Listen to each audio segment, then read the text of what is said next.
Action News Sunday. I'm pleased to be joined today by Tanya Weathersby, columnist for the Florida Times-Union, Fred Matthews, blogger and journalist for theexaminer.com, and Denise Reagan, editor of Folio Weekly. Thanks for being here. Thank you. We learned this week that there will be some major cuts to the public library system, 71 workers losing their jobs. How do you think this will impact the community? We'll also see branches closed on Sundays or Saturdays and on Mondays. Well, we're into a school year. Students use those libraries on the weekend, particularly for studying. Seniors use them now, and of course a number of other people are still using them for job searching. We've got to find another way to do it. This has got to be part of the standard budget, is what a number of folks are saying, even those of us who are online at home most of the time. Yeah, one of the first things I thought about when I saw the budget cuts for the library and some libraries closing is that you have people who work multiple jobs. I've talked about this a lot, who may be looking for more work, and the only time they have off is Sunday to go to the library. So if Sundays are gone, what a lot of these people, I don't know what a lot of them are going to do. It's going to certainly have an impact on people who really need to use the resources of the library. Yeah. Well, libraries constantly come up as the best use of public money out there. I mean, they serve so many functions to so many people, and the people who need them the most will have less access to them, as well as all sorts of other, resources that are out there, like animal control and, things that people really depend upon.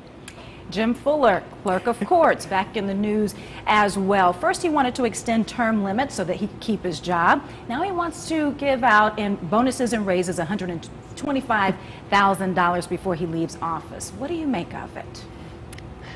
Well, where to start?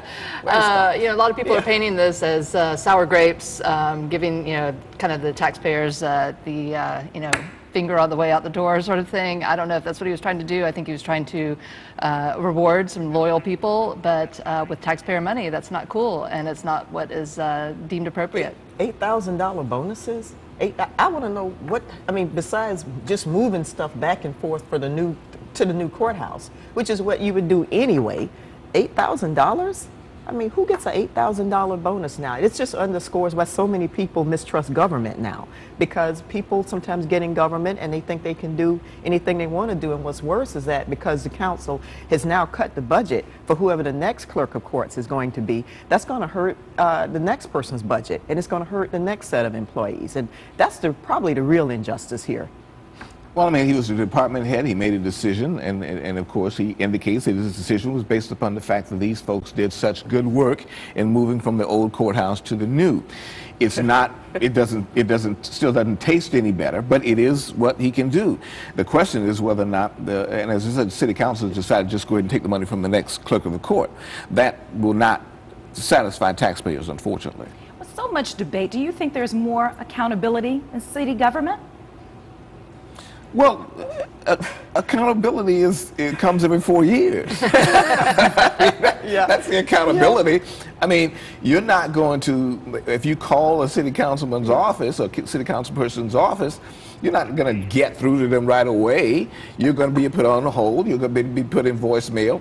And if you email them, they're so afraid to answer the email anymore because all that's public record until the accountability, only accountability you have is every 4 years, unfortunately. Yeah.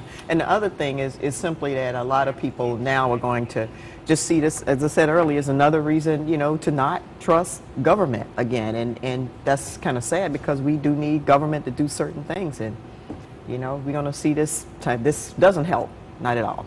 At least the city council and the city lawyer has said, hey, this isn't right. They're holding on to those paychecks, so those bonuses aren't going out right now until they can figure out what the right thing to do is. City Councilwoman Kimberly Daniels will be featured on a show on National Geographic's channel where she explains how she performs exorcisms. Do you think that this will affect her credibility on the council? What credibility could that affect? Again, this is an issue that has to do with her private public life, what she does professionally. She is a minister.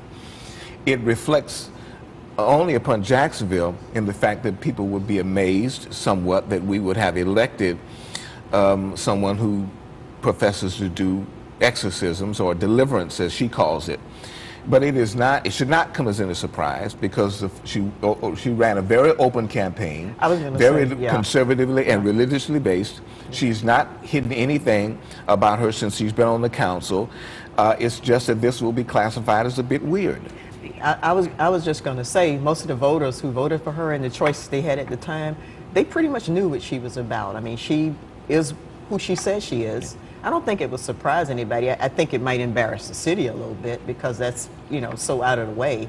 And I think in the wake of a lot of controversial votes, like on the human rights ordinance, that's not going to help the image of the city too much. But I don't know. I might be curious to see what exactly is it she does. That, I mean, that might be fun to watch. Those of us who are from the South have seen these activities before. I mean, I can hold your head and you'll pop away from it, or exorcised. But, you know, the other thing... I'm going to hit you in the floor and you fall back. Yeah, that's the one. Now, you know, the interesting part about this, however, is that Ms. Daniels is another in a long line of at-large councilwomen who fill this seat, who have done some weird things once they've gotten into it.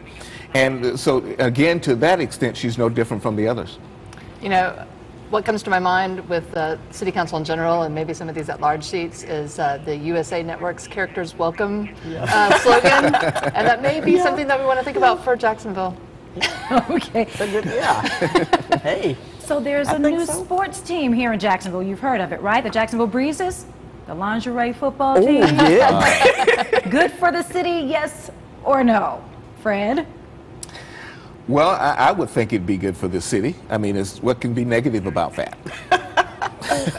Denise? Well, I mean, anything that's going to bring you know, people to our downtown to take part in events and you know, and help our downtown is great. I mean, there's a lot of great sports teams out there, serious ones like the Bullies, the Axemen, the Sharks, and of course the Jaguars. But you know, bring them on. If we can be a monster truck town, we can be a lingerie city too.